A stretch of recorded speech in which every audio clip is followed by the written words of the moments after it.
Good morning mga B.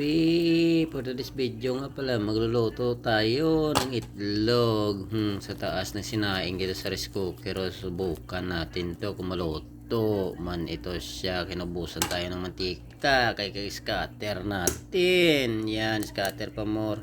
At dito na nga ilalagay natin dito itlog sa ibabaw ng sinaing. Diba? Kita niyan, itlog yan ha.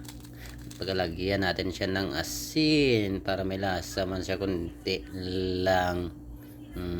Mikos-mikos na yan insan. Diba?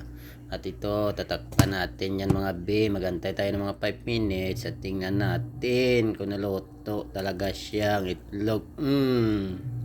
Ha? Itlog pa rin pero luto na siya. O diba? Subukan nyo lang yan, B. Kung wala na kayo pang dyan, wala na kayo pambili ng mantika, dyan na lang sa taas na sinaing. Perfect yan, diba? Para nagprito ka na lang din sa mantika yan sa kawali. Malayo pa sa kolesterol yan.